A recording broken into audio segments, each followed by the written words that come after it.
आमीन। परमेश्वर के वचन पढ़े और सुने जाने पर आशीष मिले। स्वर्गीय पिता, इस वचन के लिए धन्यवाद करते हैं। पवित्र आत्मा के द्वारा लिखा हुआ वचन, पवित्र आत्मा के द्वारा समझने के लिए, पवित्र आत्मा के द्वारा हमारे जीवन में लागू करने के लिए प्रभु हमें मदद सहायता करें। प्रभु जी, आपके वचन बोलने के लिए मुझे भी शक्ति और सामर्थ्य दे, लोगों के लिए आशीष का कारण बनने के लिए मदद करें। धन्यवाद के साथ यीशु मसीह के नाम से मांगते हैं। रोमियो की पत्री हम जानते हैं कि पौलुस प्रेरित ने रोम की कलीसिया के लिए लिखा हुआ एक पत्री है। और इस पत्री में पहले शुरुआत के कुछ अध्याय में हम देख सकते हैं, हम पौलुस ने जो कुछ थियोलॉजी बताया है और उसके बाद परमेश्वर का शास्त्र के बारे में बताया है। और उसके बाद 12 अध्याय से जब हम पढ़ते हैं कि प्रायोगिक जीवन में हमारा ज़िंदगी कैसे होना चाहिए या हमारे रोज़ की ज़िंदगी में हम कैसे वर्ताव करना चाहिए, उसके बारे में 12 अध्याय से हम देख सकते हैं। 11 अध्याय तक और परमेश्वर के कुछ या थियोलॉजी बोलते हैं उसको, परमेश्वर का शास्त्र या उसके बारे में बताया, पाप के बारे में बताया है, अलग अलग धार्मिकता के बारे में, इस तरीके से और पवित्रता या इन सारे बातों के बारे में उधर लिखा है। लेकिन 12 अध्याय और एक अलग दिशा में जाते हुए हम देख सकते हैं। और इसका मतलब है कि एक कोइन को 2 साइड होते हैं और इसी प्रकार हमारे विश्वास की ज़िंदगी में भी 2 साइड होना चाहिए। एक तो हमारी आत्मिक जीवन, प्रभु के साथ में हमें एक या प्रभु के इच्छा के अनुसार हमें आगे बढ़ना चाहिए या हम परमेश्वर को जानना भी है। और दूसरा साइड, हम केवल जानना काफ़ी नहीं है और परमेश्वर के वचन जो जानते हैं उसके अनुसार हमें चलना भी ज़रूरी है। तो हमें चलना भी ज़रूरी है करके पौलुस प्रेरित और इस याद दिलाते हैं। और इस पूरा अध्याय में प्रचार करने के लिए नहीं चाहता हूँ, लेकिन बहुत सारे लोग पढ़ा नहीं होगा और इसलिए मैंने उस सब के लिए सभी जोर से पढ़ने, पूरा अध्याय पढ़ने के लिए कहा है। तो शुरुआत का दो आयतें समर्पण के बारे में लिखा है। हमारी आराधना कोई रिचुअल यानी कि रीति रिवाज नहीं है, हमारी आराधना एक संपूर्ण समर्पण है करके बता रहे हैं। क्या बता रहे हैं? पहला 2 आयत में आराधना क्या है? एक रीति रिवाज नहीं है, हृदय की गहराई से जो परमेश्वर के लिए एक समर्पण है आराधना। क्या समझ में आ रहा है आपको? क्या समझ में आया? पहला 2 अध्याय आराधना रीति रिवाज नहीं है। बहुत सारे लोग रीति रिवाज कर आराधना करते हैं, लेकिन वो नहीं है आराधना। आराधना परमेश्वर चाहने वाला आराधना वो है कि अपने शरीरों को जीवित, पवित्र और बलिदान और परमेश्वर को भावता हुआ बलिदान करके चढ़ाना परमेश्वर को या परमेश्वर, ये सही आराधना है। वो पहला शुरुआत का 2 आयत में हम पढ़ते हैं। फिर 3 आयत से 8 आयत तक हम पढ़ेगा तो परमेश्वर की कलीसिया एक शरीर है, एक शरीर का अलग अलग अंग है करके बता रहे हैं। क्या बता रहे हैं? कलीसिया एक शरीर का अलग अलग अंग है और अलग अलग अंगों का काम अलग अलग है। और तो नम्रता के साथ तो इसको इस्तेमाल करना चाहिए करके परमेश्वर के दास कहते हैं। 3 आयत से लेकर 8 आयत तक। क्या समझ में आया? क्या समझ में आया? कलीसिया एक शरीर का अलग अलग अंग है समझ में आया एक शरीर का क्या मतलब है? एक शरीर है, यीशु मसीह का शरीर है कलीसिया। यीशु मसीह का शरीर है कलीसिया। कलीसिया में अलग अलग लोग हैं, अलग अलग अंग है। हमारे शरीर में अलग अलग अंग हैं, सब अंगों का अलग अलग काम होते हैं। तो इसी प्रकार कलीसिया में परमेश्वर ने लोगों को अलग अलग वरदान दिए हैं। तो इधर कुछ बातें लिखा है, क्या क्या क्या बातें लिखा है? जो या भविष्यवाणी करने वाला, हाँ, क्या क्या काम है? भविष्यवाणी, सेवा, उपदेश करने वाला और सिखाने वाला, दान देने वाला, फिर आगे लिखा है, तो ये सारी बातें लिखा है। तो परमेश्वर ने अलग अलग वरदाने परमेश्वर ने कलीसिया के ऊपर, कलीसिया के अंदर बांट दिया है। हालेलुया। तो कोई ना कोई वरदान प्रभु ने आपको भी दिया है, कोई ना कोई वरदान प्रभु ने आप सबको दिया है। हाँ जी, विश्वास करते हैं? जब आपने यीशु मसीह को ग्रहण किया, परमेश्वर ने कोई ना कोई वरदान आपको, कुछ लोग क्या किया, उस वरदानों को क्या कर दिया? पैमाने के नीचे, यानी कि, और उसको गाड़ दिया, यानी कि इस्तेमाल नहीं किया है, और उसको क्या किया है? दाम या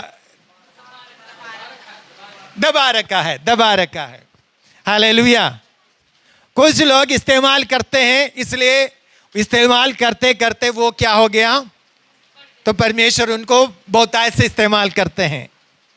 हालेलुया। क्या समझ में आ रहे कि नहीं आ रहे?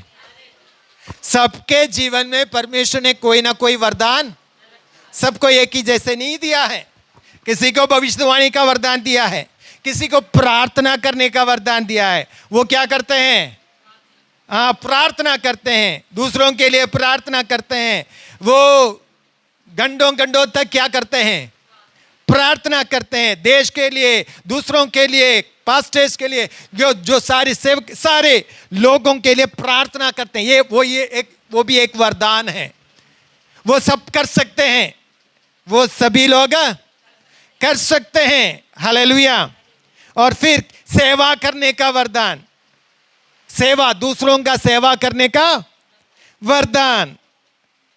किसी को टीचिंग करने का वरदान, बहुत अच्छा टीचिंग करते हैं, बादशाह उनके पास है, सबके पास नहीं है वो। कि मैं समझ में आ रहा है आपको?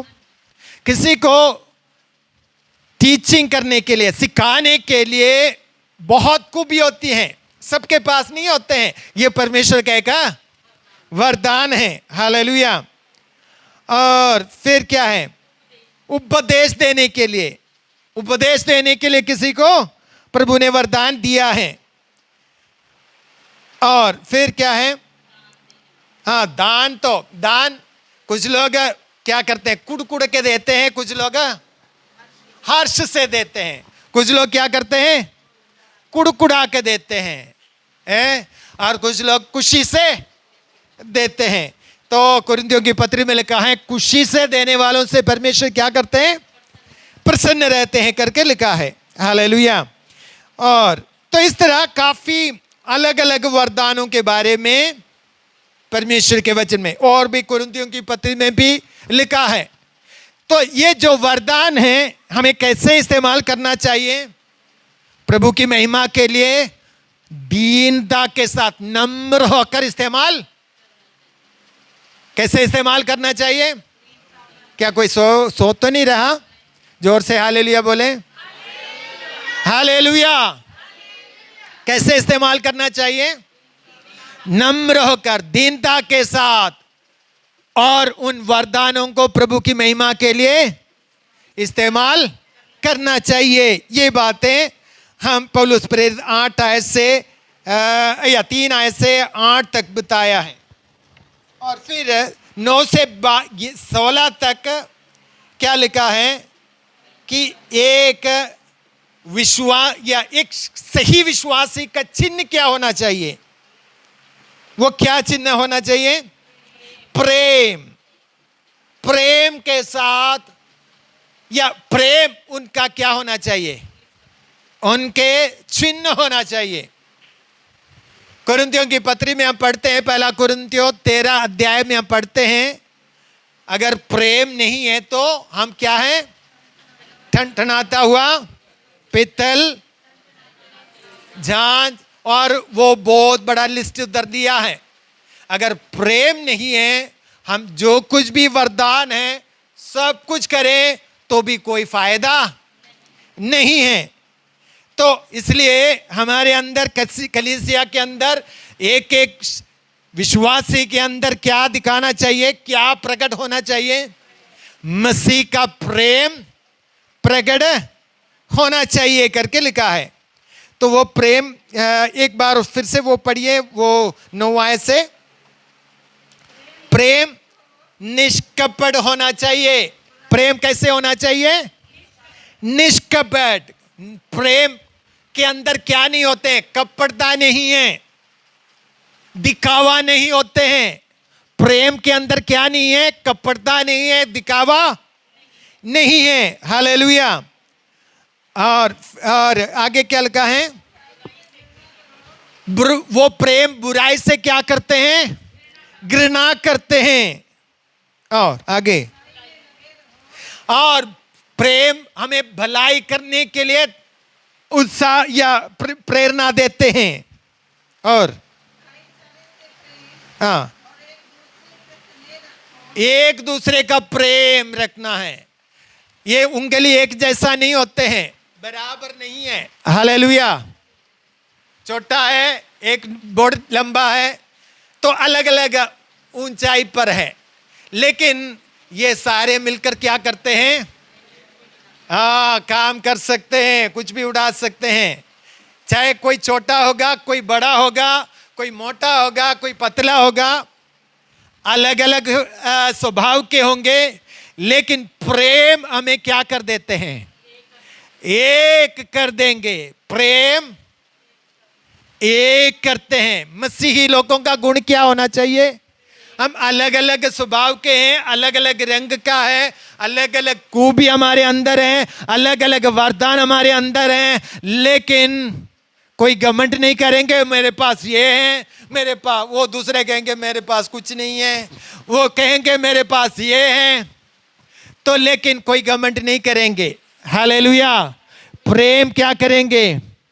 एक बना देंगे, और एकता के साथ बहुत कुछ कर सकते हैं। हालेलुया। और आगे क्या लिखा है? आज एक दूसरे को क्या करते हैं? आदर करते हैं। आदर करना चाहिए। एक दूसरे को अपने से बढ़कर समझना चाहिए। हालेलुया। एक और बात उसके दूसरे भी मैं बताना, अगर कोई आदर या नहीं करते तो भी हम उससे प्यार करेंगे। अगर कोई हमारा निरादर करते हैं तो भी मसीही का प्रेम क्या है? मसीह का प्रेम क्या है? चुप हो गया।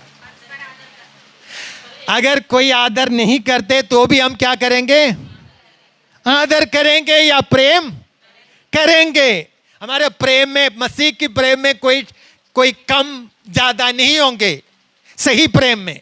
हालेलुया। आदर नहीं होते तो भी हम क्या करेंगे? प्रेम करेंगे, हम आदर करेंगे। आगे, प्रेम हमें उत्साह बढ़ाते हैं। प्रेम हमारे अंदर, तो पौलुस प्रेरित कहते हैं मेरा या परमेश्वर ने विवश किया है किसके लिए? सुसमाचार सुनाने के लिए मुझे क्या कर रहे हैं? विवश कर रहे हैं। हालेलुया। ये कहां से? प्रेम के अंदर से आते हैं। मसीह के प्रेम होने के कारण उससे हमारे जीवन में क्या मिलते हैं? उत्साह मिलते हैं। आगे, हाँ हाँ, आगे, हाँ क्लेश में स्थिर रहो, प्रार्थना में लगे रहो और हाँ, हाँ, हाँ, अपने सताने वालों को आशीष दो, श्राप। ये कौन सा आयत पढ़ रहे हैं? 14। हाँ, पढ़िए। आशीष दो, सताने वालों को क्या कर रहे हैं? आशीष दो। सताने वालों को क्या ना दो? श्राप ना दो, बल्कि तो सताव होते हैं, कुछ बड़ा होते, बड़ा सदा होते हैं, कुछ छोटा सताव होते हैं। लेकिन कुछ भी सताव हो सकते हैं छोटे से, या शब्दों के द्वारा हो सकते हैं हमारे कर्म या कोई कार्य के एक्शन के द्वारा हो, कोई काम के द्वारा हो। अलग अलग प्रकार के सताव हमारे जीवन में होते या मिलते हैं, ठोकर हमें मिलते रहते हैं। लेकिन हम क्या करते हैं? श्राप नहीं देंगे, हम क्या करेंगे? आशीष देंगे। हालेलुया। आगे,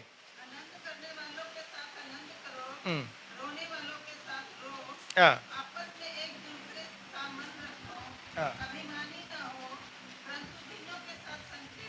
ओके, हाँ, अपनी दृष्टि में बुद्धिमान ना बनो। हालेलुया। ये सब क्या है? एक सही विश्वास का चिन्ह है। वो उसका पूरा समरी क्या है? परमेश्वर का प्रेम। वो चिन्ह एक हर एक विश्वासी के अंदर प्रकट करना है करके परमेश्वर के दास कह रहे हैं। और लास्ट में लिखा है 17 से 21 पद तक, बुराई के बदले क्या ना करो? बुराई ना करो, भली है उनकी चिंता करो। तो बुराई तो हमारे या लोग हमें बुराई करते हैं, हमारे विरोध में बुराई करते हैं, लेकिन हम क्या नहीं करते हैं? बुराई के बदले बोलिए, बुराई के बदले बुराई ना करो। बुराई के बदले बुराई ना करो। परमेश्वर का वचन सिखाते हैं बुराई के बदले बुराई ना करो। हालेलुया। हम क्या करेंगे? हम आशीष देने वाला बनेंगे, ना श्राप देने वाला बनेंगे, हम आशीष देने वाला बनेंगे। और इसका 20 आयत में लिखा है, तुम्हारे शत्रु को, हाँ पढ़िए, भूखा है तो उसे खाना खिला, प्यासा है तो उसे पानी पिला। ऐसा करने से उसके सिर पर आग के अंगारे ढेर लगेगा। इसका मतलब क्या है? इसका मतलब क्या है? बताइए आप।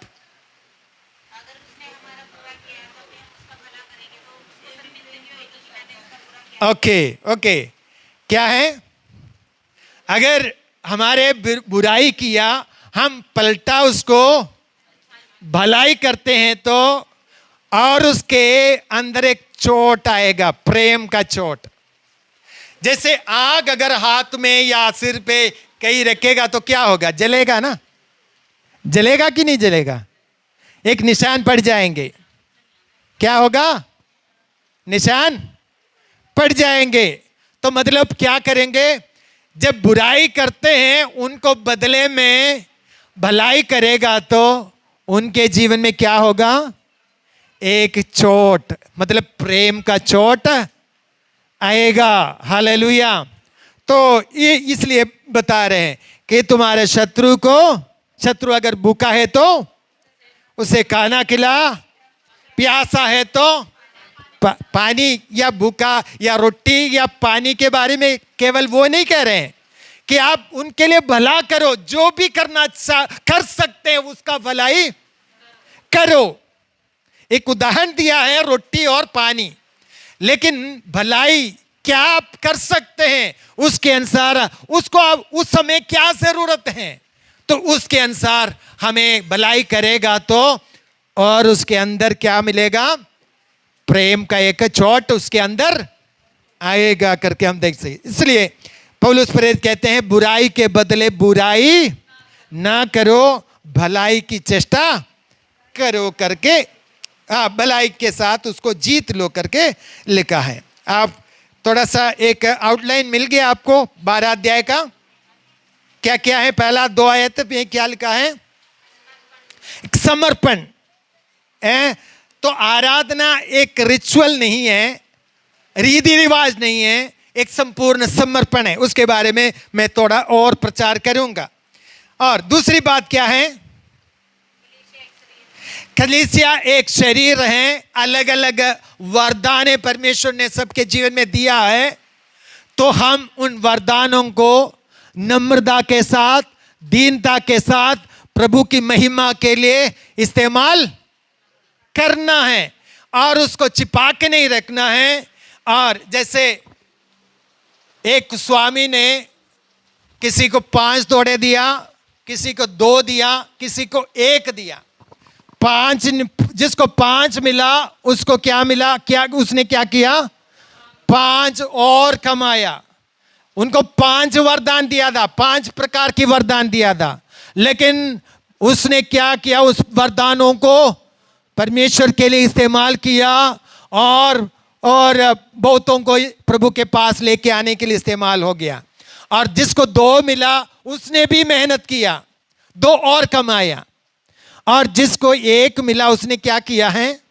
और घर में जाकर उसके घर के अंदर उसको दबा के रखा और उसने कहा कि मेरा स्वामी को मैं जानता हूं, वो कठोर मनुष्य है, वो अगर उसके मेरे हाथ से अगर खो देगा तो खो जाएगा तो मेरे से मेरा घर भी छीन लेगा, इसलिए मैं इसको क्या करूंगा?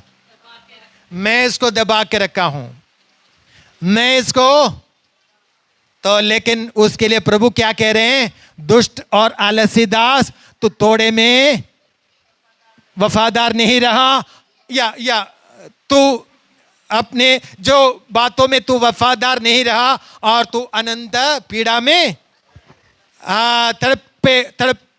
तड़पेगा करके उनको श्राप दिया। जिनको 2 मिला, 5 मिला, उनको प्रभु ने क्या बताया? अच्छे और विश्वास योग्य दास, तू थोड़े में विश्वास योग्य रहा, मैं तुम्हें बहुत बातों का अधिकारी। हालेलुया। तो हमें परमेश्वर ने दिया हुआ उन वरदानों को हम समझना है, उपवास रखना है, प्रभु से पूछना है, प्रभु मुझे आपने क्या वरदान दिया है? प्रभु मैं उसको जलाना चाहता हूं, मैं उसको इस्तेमाल करना चाहता हूं।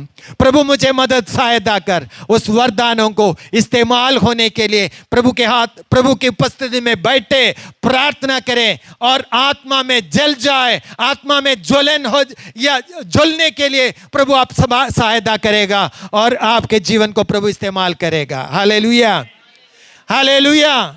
आप अपने जीवन में जो प्रभु ने दिया हुआ उन खूबियों को इस्तेमाल करने वाला बनना है। हालेलुया। नहीं तो एक दिन ऐसा होगा कि प्रभु कहेगा कि दुष्ट और आलसी दास। हालेलुया। तो हमें प्रभु की महिमा के लिए जो वरदान इस्तेमाल या प्रभु ने हमें दिया है उसको पहचानो, पहले पहचानो और उसको जलाओ और प्रभु आपको इस्तेमाल करेगा। हालेलुया। तीसरी बातों को देखा कि एक सही विश्वासी का चिन्ह क्या है? वो क्या है? प्रेम। प्रभु का प्रेम, प्रेम से भरा हुआ एक जीवन मसीही जीवन होना चाहिए। हालेलुया। हमारे जीवन में बहुत बार कमी आ जाते हैं, हमारे प्रेम में कमी आ जाते हैं और हम वापस आ सकते हैं। प्रभु से कहना है, प्रभु मेरे कमी आई है, वहां मेरे कमी आई है। प्रभु उस प्रेम से और अधिक में भर देगा। हालेलुया। हम मानना चाहिए, प्रभु इस जगह में मेरा कमी आई है, मेरे बातों में उसको मैंने सही बातें नहीं बोल पाया, मैं प्रेम के साथ उसके साथ वर्ताव नहीं कर पाया, मैं बुराई के बदले बुराई किया और प्रभु मैंने भलाई नहीं किया। प्रभु मुझे क्षमा कर, मुझे अपने प्रेम से मुझे भर दे करके हमें अपने कमियों को महसूस करते हुए, पश्चाताप करते हुए प्रभु की उपस्थिति में हम डेली समर्पित करना है। परमेश्वर अपने प्रेम से हमें भर देगा। Hallelujah, hallelujah. और चौथी बात क्या है? 17 से 21 तक क्या बताया है? बुराई के बदले बुराई ना करो, भलाई की चेष्टा करो। हालेलुया, भलाई करो। हालेलुया। तो हम पहली बातें एक बार और पहला और दूसरा आयत फिर से पढ़ेंगे थोड़ा सा, और उसके बाद उस वचन के मनन कर कर बंद करना चाहता हूं। हाँ, फिर से पढ़िए एक बार और। हाँ,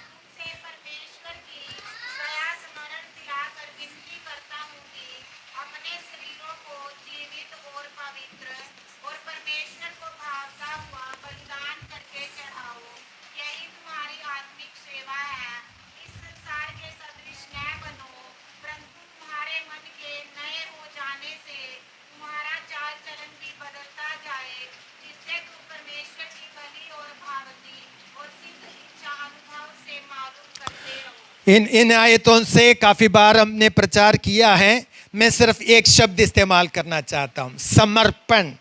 यानी कि इधर लिखा है बलिदान, है ना? हिंदी में क्या लिखा है? बलिदान। तो बलिदान करके चढ़ाओ, बलिदान करके चढ़ाओ, ये एक समर्पण है। क्या है? समर्पण है कि प्रभु हमारे समर्पण को चाहते हैं। हमारे जीवन क्या करें? प्रभु के लिए संपूर्ण समर्पण, या हमारा संपूर्ण समर्पण क्या प्रभु चाहते हैं? संपूर्ण समर्पण क्या चाहते हैं प्रभु? संपूर्ण समर्पण चाहते हैं। हालेलुया, संपूर्ण समर्पण। एक उदाहरण बताऊंगा। होशिया की किताब 7 अध्याय 8वां पद में एक शब्द, एक बात लिखा है। होशिया 7 अध्याय 8वां पद, अगर कोई मिला है तो पढ़िए। होशिया, एहजकेल के बाद होशिया आते हैं, उसका 7 अध्याय 8वां पद पढ़िए जल्दी। हाँ जी, हाँ, एफ्रेम देश के लोगों से मिला जुला रहते हैं। आगे, एफ्रेम ऐसा चपाती ठहरा है जो उल्टी ना किया हो, उल्टी ना किया हो। अगर उल्टी ना किया हुआ चपाती खाएंगे? खा सकते हैं? हाँ जी, हाँ जी, सुन रहे हो? एक साइड से कच्चा है, एक साइड पक्का हुआ है, एक साइड। तो इधर क्या कह रहे हैं एफ्रेम के बारे में कि एफ्रेम कौन है? 12 गोत्र में से एक गोत्र है। इस्राएल का 12 गोत्रों में से एक गोत्र है एफ्रेम। और एफ्रेम को कह रहे हैं वो अन्य जातियों के साथ क्या कर रहे हैं? मिला जुला रहते हैं। हाँ जी, अन्य जातियों के साथ मतलब उनके काम में और उनके सारे क्या है रीति रिवाजों में, इनके सारे कामों में हम भी क्या कर रहे हैं? ये एफ्रेम भी क्या कर रहे हैं? उन लोगों के साथ मिला जुला रहते हैं। लेकिन परमेश्वर के लोग, ये गिनती की किताब में लिखा है, ये अकेला बसने वाली जाति है करके लिखा है। अकेला बसने वाले जाति है करके लिखा है। तो लेकिन अब क्या हो गया? अब क्या हो गया? अन्य जातियों के साथ। इसका मतलब ये नहीं है कि उनसे बातें नहीं करना, उसके साथ उससे प्रेम नहीं करना, ये बात नहीं है। मतलब ये है कि उनके कामों में भी क्या करना शुरू किया? उनके साथ जुड़ना, साथ चलना शुरू किया। इसलिए एफ्रेम के बारे में कह रहे हैं क्या उनके त्योहार में, उनके सारे कामों में, और हम भी क्या हो जाते हैं? तो शामिल हो जाते हैं। तो हम अलग किया हुआ लोग हैं। हम क्या हैं? यीशु मसीह ने भक्तों को अपने लिए अलग किया है, अलग करके रखा है। हम अलग किए हुए लोग हैं। और इसलिए हम ये समझना चाहिए कि हमें कैसे इस धरती पर जीवन बिताना है।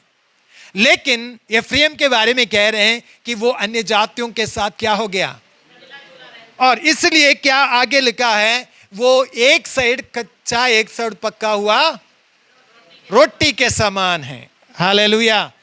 तो वो कोई खाने के लिए योग्य नहीं है, मतलब खाने का योग्य नहीं है। इसका मतलब है वो परमेश्वर उसके जीवन से प्रसन्न नहीं है, परमेश्वर उसके जीवन से प्रसन्न नहीं है। ये बात इधर सिखा रहे हैं। हालेलुया। क्या हम भी ऐसे हैं, एक साइड कच्चा एक साइड पक्का? क्या हम भी मिले हुए हैं उनके साथ, उनके कामों में, उनके रीति रिवाजों में? उनका प्रसाद खाते हैं, उनका वो करते हैं, ये करते हैं, और उनके क्या है भंडारा में जाते हैं, उनके साथ मिल गया है। हमें अलग रहना चाहिए। क्या होना चाहिए? अलग रहना चाहिए। तो हमें एक क्या है, परमेश्वर ने ऐसा अलग करके रखा है कि हमें दुनिया में रखा है, दुनिया में ही हमें क्या करना है, एक अलग जीवन बिताना होगा। ये परमेश्वर के वचन हमें सिखाते हैं। हालेलुया। अगर आप यीशु मसीह के पीछे चलना चाहते हैं, कोई जबरदस्ती नहीं, अगर जीना चाहते हैं यीशु मसीह के लिए, आप संपूर्ण समर्पित जीवन बिताना है। हालेलुया। और एक और वचन में पढ़ना चाहता हूं, रेवलेशन, ये प्रकाशित वाक्य 3 अध्याय 15-16, 3 अध्याय 15-16।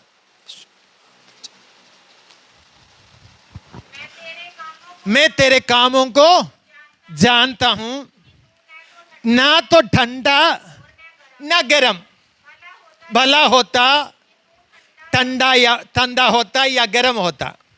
आगे, इसलिए मैं क्या करूंगा, तू गुनगुना है, ना ठंडा है ना गर्म, मैं तुझे अपने मुंह से उगल दूंगा या उगलने पर हूं। मतलब क्या है, तू ना ठंडा ना गर्म, तो अगर ठंडा होना चाहिए ना तो गर्म होना चाहिए। ये दोनों के बीच में क्या होता है, गुनगुना। तो गुनगुना को क्या प्रभु क्या करने वाला है, उगलने पर। तो अगर यीशु मसीह पर विश्वास करते तो पूरा समर्पित करो, पूरा समर्पित करो, नहीं तो तू पूरा छोड़ दो। दोनों के बीच में क्या रहा, दोनों के बीच में अटकने, क्या बोलते हैं, क्या शब्द इस्तेमाल कर सकते हैं, दोनों के बीच में, हाँ, ऐसा नहीं होना चाहिए। ना तो तू ठंडा रहो ना तो तू गर्म, मतलब ना तो यीशु के लिए जीवन बिताओ, संपूर्ण समय प्रभु के लिए समर्पित करो, ना तो इस दुनिया के लिए या दुनिया के पापों में जीवन बिताओ। कोई एक चुन सकते हैं, एक चुन सकते हैं, ना गर्म ना ठंडा नहीं होना चाहिए। अगर ऐसा है तो परमेश्वर क्या करेगा, हाँ, प्रभु अपने मुंह से यानी कि अपनी उपस्थिति से निकाल देगा। हालेलुया।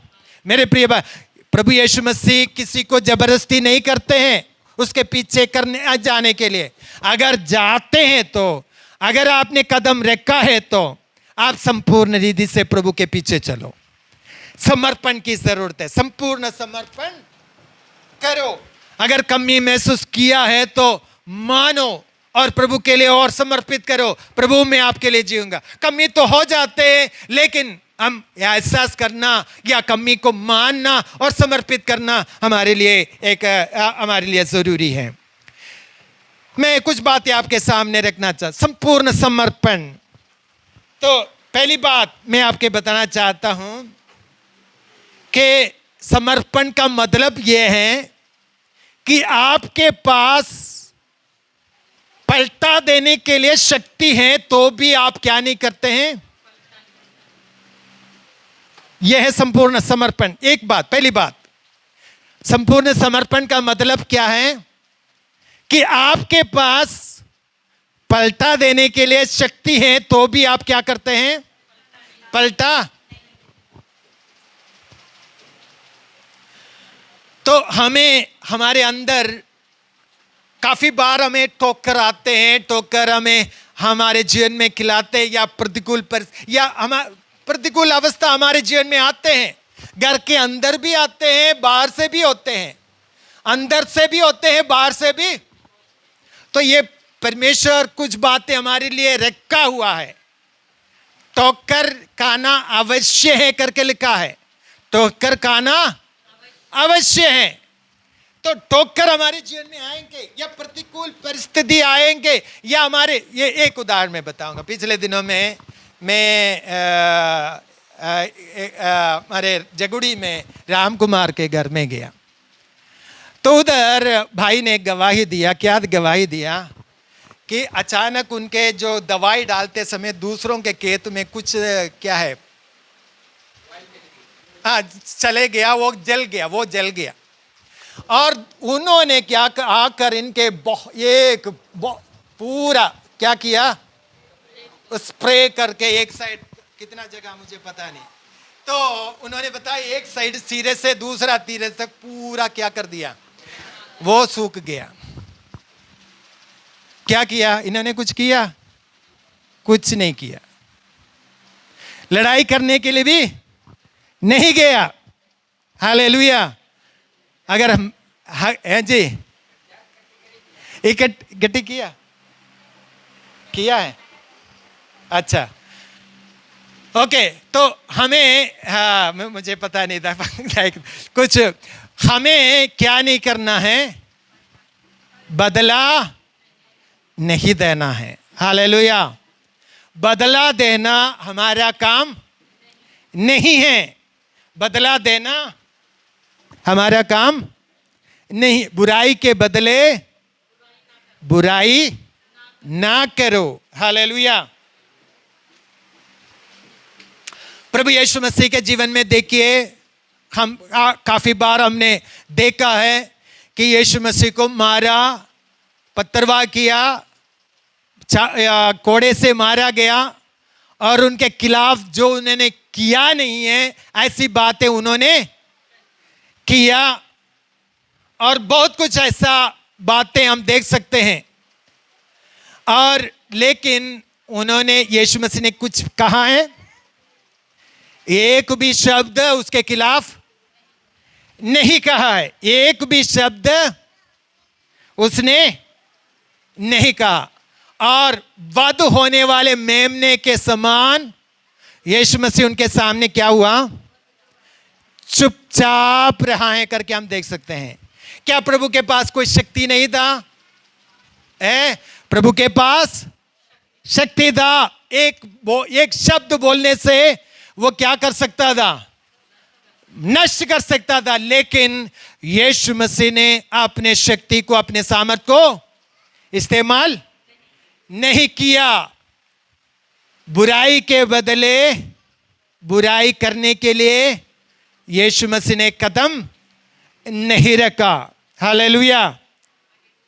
तो हमारे अंदर भी क्या होते हैं, हमारे अंदर पलटा देने का भावना हमारे अंदर हो जाते हैं।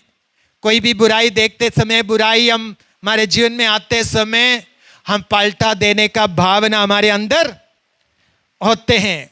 नहीं तो क्रोध हमारे जीवन में आते हैं। और कुछ लोग क्या करते हैं,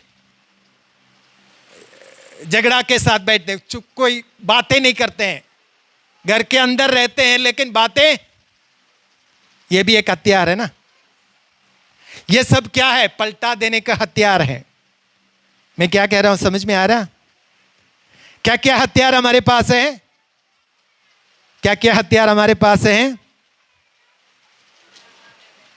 पलटा का भावना, पलटा का भावना एक हथियार है। क्रोध एक हथियार है। और क्या है, हम चुपचाप रहना, बातें नहीं करते हैं। कोई छोटी मोटी बातें हुआ तो फिर क्या करेंगे, गुस्सा में बैठ जाएंगे, बातें नहीं करेंगे। वो भी हम क्या कर रहे हैं, एक पलटा का हथियार इस्तेमाल कर रहे हैं। क्या समझ में आ रहा है आपको? फिर मुंह चढ़ा के बैठेंगे, क्या करेंगे, मुंह चढ़ा के बैठते हैं।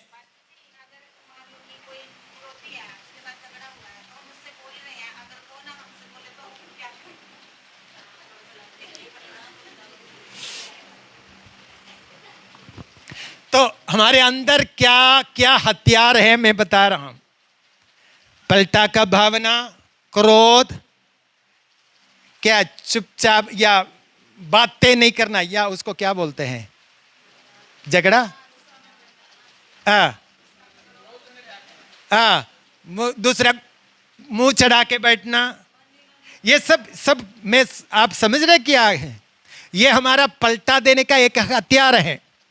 हम पलटा हाथ से नहीं दे रहे या कोई कुछ ऐसा नहीं दे रहे, लेकिन हम कुछ पलटा दिखा रहे हैं। हमारे अंदर छिपा हुआ पलटा दिखा रहे हैं। और फिर कुछ लोग ऐसा हैं, फिर वो कोई काम में शामिल नहीं होते हैं, कोई काम में शामिल नहीं होते हैं। वो क्या करते हैं, अपने आप को अलग कर देते हैं। काम में शामिल, ये भी हथियार है ना? क्या समझ में आ रहे हैं आपको? आप अलग बैठते हैं, काम तो सभी लोग काम कर रहे हैं, लेकिन वो अपने आप को अलग करके बैठा हुआ है, अलग करके। तो ये आपका पलटा का हथियार है ये सब। तो फिर मन में रखकर बर्ताव करना, मन में कुछ बातें रखकर क्या करते हैं, बर्ताव करते हैं। ये सब और भी बहुत सारी बातें हैं, अपने आप को जांचना है। क्या मेरे अंदर पलटा का है? हमारे अंदर कुछ ना कुछ कमियां हैं। कमी नहीं है ये नहीं कह रहा, कमी तो है, लेकिन हमें क्या करना है, उन कमियों को समझकर प्रभु के लिए समर्पित करना है। ये है बड़ी बात। क्या बड़ी बात है कि आपके कमी को अगर महसूस करते हैं, आप पश्चाताप करते हैं और क्षमा मांगते हैं, प्रभु के लिए समर्पित करते हैं, वो बड़ी बात है। Hallelujah, hallelujah. तो हमारा समर्पण का मतलब क्या है कि हथियार डालकर दीन हो जाना। हमारे सारे हथियार को डालकर दीन हो जाना, ये है, इसको कहते हैं समर्पण। क्या समझ में आए? हालेलुया। हमारे अंदर कोई ऐसी स्वभाव है, प्रभु से कहे, प्रभु मेरे अंदर ऐसा स्वभाव है। ये सब बातें हमेशा प्रकट नहीं होते हैं, जब परिस्थिति आते हैं तभी प्रकट होते हैं। सभी बातें कब प्रकट होते हैं? परिस्थिति आते हैं, परिस्थिति में वो प्रकट होते हैं, तभी पता चलेगा हमारे अंदर ये कमी है। उसी समय क्यों प्रकट होने, परमेश्वर ऐसा अवसर देते हैं उसको प्रकट करने के लिए अवसर देते हैं, तभी हमें पता चलेगा कि मेरे अंदर ये स्वभाव है करके पता चलेगा, और पश्चाताप करने के लिए अवसर मिल जाएंगे। हालेलुया। पहली बात, समर्पण का मतलब क्या है कि हमारे जीवन के सारे हथियार को प्रभु के हजूरी में डालकर दीन होना, या पलटा ना करना, या बुराई के बदले अब हमारे जीवन में जो भी हथियार है और इसको इस्तेमाल नहीं करना, और नम्र होना और अपनी कमियों को मानकर समर्पित करना, उसको मतलब है समर्पण। दूसरी बात मैं बताना चाहता हूं, समर्पण का मतलब यह है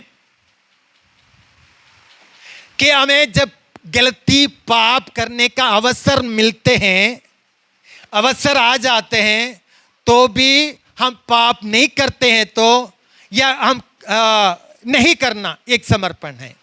क्या है? क्या समझ में आया है? काफी बार हम गलती करने का अवसर हमारे सामने आ जाते हैं, लेकिन उस अवसर को ना इस्तेमाल करना। उदाहरण के तौर पर आप जानते हैं, यूसुफ के बारे में जानते हैं। यूसुफ के सामने गलत काम करने का, व्यभिचार करने का एक अच्छा अवसर आ गया, लेकिन यूसुफ ने क्या किया, और अपने आप को इनकार करके उस जगह से भाग गया। यह है समर्पण, यह है समर्पण। हालेलुया। पाप करने के लिए हमारे जीवन में अवसर आते हैं, और लेकिन उस अवसर को ठुकराना है समर्पण। हालेलुया।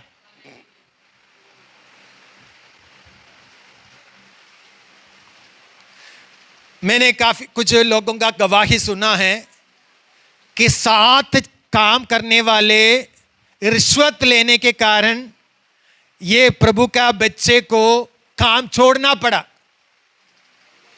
बाकी सारे लोग क्या करते हैं?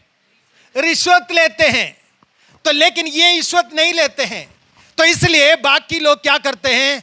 इसको क्या करते हैं? और इसको क्या करते हैं? इसको दर्द देने वाली बातें बोलना शुरू किया। इनको गुस्सा या इनको इनको इनको ताना मारता था, इनको ताना मारता था। आखिर में उसको क्या करना पड़ा? उसने फैसला किया मैं रिश्वत नहीं लूंगा, तो उसने क्या किया? उस नौकरी को छोड़ दिया। तो हमें समर्पण क्या है? समर्पण का मतलब है कि गलती करने का अवसर हमारे सामने आते हैं और उसको ठुकरा कर प्रभु यीशु मसीह के लिए जीना, यह है समर्पण। हालेलुया। मैं ज्यादा वर्णन, समय 12:30 हो गया, मैं जल्दी बंद करना चाहता हूं। तो हमें अवसर आ जाते हैं, अलग अलग प्रकार के गलतियां करने का अवसर हमारे सामने आते हैं, लेकिन उस अवसर को क्या करना है? ठुकराना है। यही समर्पण है। हालेलुया। प्रभु मैं आपके लिए जीऊंगा, मैं इन पापों के लिए, इसके लिए, मैं इस दुनिया के लिए, इस पाप के लिए मैं नहीं जीऊंगा, मैं आपके लिए जीऊंगा। यह है समर्पण। हालेलुया। क्या समझ में आ रहे या सो रहे हैं? जोर से हालेलुया बोले। हालेलुया। जल्दी जल्दी जल्दी बताना चाहता हूं। दूसरी बात, तीसरी बात, परमेश्वर के आवाज को सुनकर उसको मानना समर्पण है। परमेश्वर के आवाज को सुनकर उसकी आज्ञाकारिता में रहना समर्पण है। अब्राहम, परमेश्वर ने कहा तू अपने बेटे को जाकर मोरिया पहाड़ में, आप जानते हैं, मैं ज्यादा वर्णन नहीं करूंगा। और उत्पत्ति की किताब 21 अध्याय में जब हम पढ़ते हैं कि अब 21 है 22 है 22 है ना? नहीं, बलिदान, ये इसहाक को बलि करने का 22 अध्याय है। 22 अध्याय, तो 22 अध्याय में जब हम पढ़ते हैं, परमेश्वर ने कहा तू अपने बेटे को मोरिया पहाड़ में जाकर बलि कर दो। तो अब्राहम क्या किया? उसकी बातों को मानकर अपने पत्नी को भी नहीं बोला कि सुबह सुबह उठकर बेटे को, लकड़ी को, छुरी को और आग को लेकर मोरिया पहाड़ में। यह है समर्पण। यह है समर्पण। प्रभु आपसे कुछ बातें करते हैं, वो आप मानते हैं, तो इसका मतलब है आप प्रभु के लिए समर्पित हैं। आप प्रभु के लिए समर्पित हैं। शाऊल ऐसा नहीं था, राजा शाऊल ऐसा नहीं था। प्रभु के बातें सुनकर उसने उल्लंघन किया, इसलिए शाऊल नाश हो गया करके हम देख सकते हैं। लेकिन अब्राहम आज्ञा मानने के द्वारा आशीष पाया है। हालेलुया। एक समर्पित व्यक्ति परमेश्वर के लिए आशीष का कारण है, लोगों के लिए आशीष का कारण बनेगा। हालेलुया। क्या परमेश्वर के बातों को सुनकर उसको मानने के लिए तैयार है? तो अपने आप को समर्पित या अपने आप को जांचना है। एक और बात बता के बंद करना चाहता हूं कि समर्पण का मतलब है परमेश्वर की इच्छा पूरा करना। परमेश्वर की इच्छा पूरा करना। जल्दी आप निकालिए 1 थिस्सलुनीकियों 5 अध्याय 14 से 18 तक, जल्दी पढ़िए। 1 थिस्सलुनीकियों 5 अध्याय 14 से 18 तक। 1 थिस्सलुनीकियों 5 अध्याय 14 से 18। हाँ,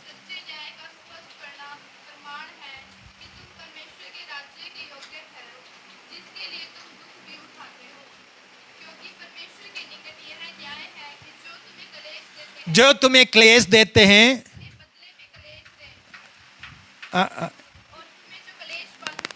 कौन सा पढ़ रहे और उनके काम के कारण प्रेम के साथ उनको बहुत ही आदर दिए होंगे समझो। हाँ जी, आपस में मेल मिलाप से रहो।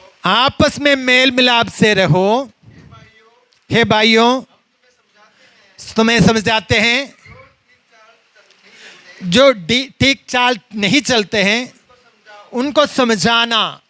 हाँ, कायरों को डांट, कायरों को, जो डरते हैं, जो कायर हैं, उसको ढाढ़स दे दो। निर्बलों को संभालो। निर्बलों को संभालो, सबकी ओर सहनशीलता दिखाओ। सावधान, कोई किसी से बुराई के बदले बुराई के बदले बुराई, बहुत बार ये बातें हम पढ़ सकते हैं, बुराई के बदले बुराई ना करो। आगे, सदा भलाई करने पर तत्पर रहो। हाँ आपस में और सबसे भी भलाई की चेष्टा करो। हाँ, सदा आनंदित रहो। सदा आनंदित रहो, निरंतर प्रार्थना में लगे रहो, हर बातों में धन्यवाद करो, तुम्हारे लिए मसीह यीशु में यही इच्छा है। परमेश्वर की इच्छा क्या है?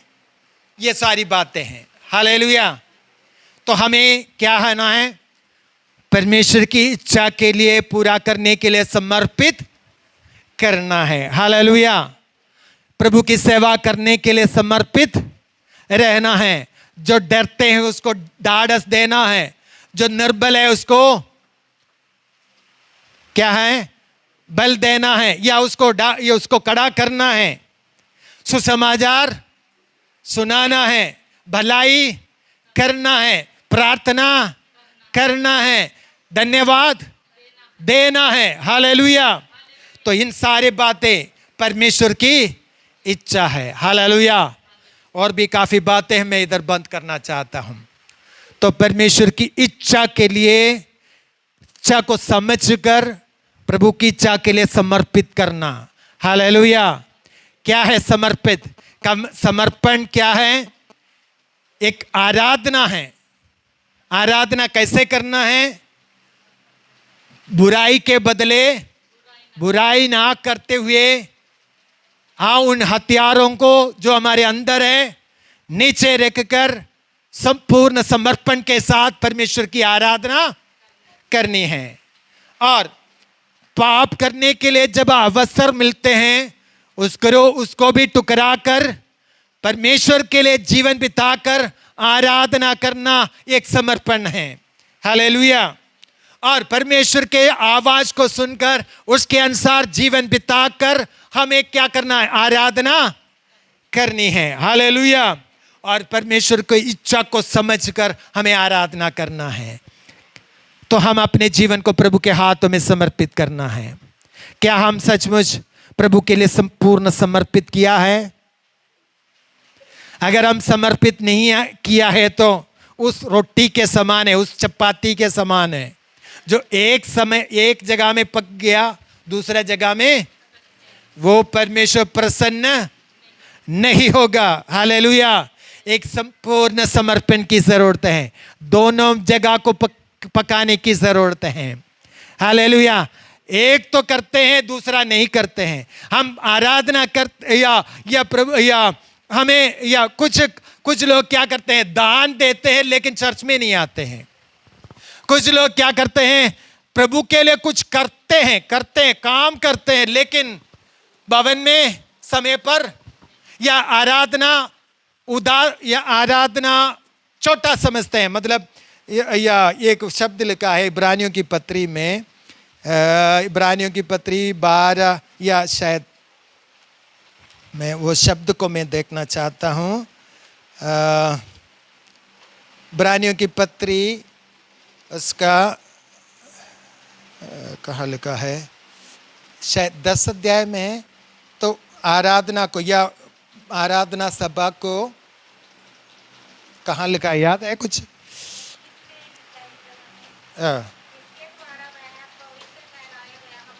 नहीं, आराधना सभा को मुझे याद नहीं कहाँ है। शायद 10 अध्याय में लिखा है कि हम रोज इकट्ठा होना ना छोड़ो करके लिखा है। और एक दूसरे के साथ इकट्ठा होना हाँ न छोड़े, हाँ। जैसे कि कितनों की रीति है, पर एक दूसरे को समझाते रहे। तो यही है या तो इधर लिखा है कि एक दूसरे या कैसे लिखा है शुरुआत में, एक दूसरे के साथ इकट्ठा होना, होना ना छुड़, हाँ उस 24 पढ़िए, 24 24 प्रेम और भले कामों में 24। प्रेम और भले कामों में उकसाने के लिए एक दूसरे की चिंता किया करें। नहीं वो भी नहीं है, थोड़ा ऊपर पढ़िए 26। हम अपनी आशा के अंगीकार को दृढ़ता से थामे रहें, हाँ क्योंकि जिसने प्रतिज्ञा की वह सच्चा है। उसमें भी नहीं है। तो मेरा भाषा में 24 नंबर है, लेकिन हिंदी में कौन सा जगह है? कलीसिया के पढ़िए 10 अध्याय का कुछ लोग करते हैं कलीसिया के या कलीसिया के सभा को। ओ वो कहाँ लिखा है? नहीं मिला। 19 के नीचे कहीं भी नहीं लिखा है। 10 अध्याय का 19 के नीचे पढ़िए।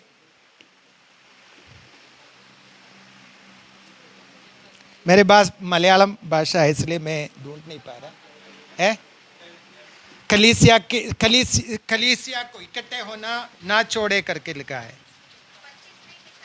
और एक दूसरे के साथ इकट्ठा होना न छोड़े, ऐसा ही लिखा है। जैसे कि कितनों की रीति है, पर एक दूसरे को समझाते रहे। और जो उस दिन को निकट आते देखो, जो और भी अधिक यह किया। ओके शायद ऐसा ही लिखा, मेरे भाषा में लिखा है कुछ लोग करते हैं कि कलीसिया को आने के लिए क्या है छोड़ देते हैं, कलीसिया की सभा को कलीसिया में इकट्ठे होना छोड़ देते हैं करके लिखा है। तो मुझे या सही शायद यही होगा हिंदी में। तो मतलब कलीसिया के आराधना सभा को क्या नहीं करना है? हल्का नहीं समझना है, हल्का नहीं समझना है और लगातार परमेश्वर के भवन में आना है। उसके लिए हमें समर्पित होने की ज़रूरत है। कुछ लोगों को कुछ रुकावटें हो सकते हैं, लेकिन मैं सबके लिए, लेकिन बहुत लोगों को आ सकते हैं, बहुत लोग आ सकते हैं, उनके लिए कोई रुकावट नहीं है। वो कलीसिया के संगति को क्या नहीं करना है? अलिच्य नहीं करना है, छोटा नहीं समझना है, तो आने की ज़रूरत है। हालेलुया। तो परमेश्वर आप सबको आशीष दे और हमें एक संपूर्ण समर्पण के साथ जीवन बिताने के लिए प्रभु हमें मदद सहायता करें।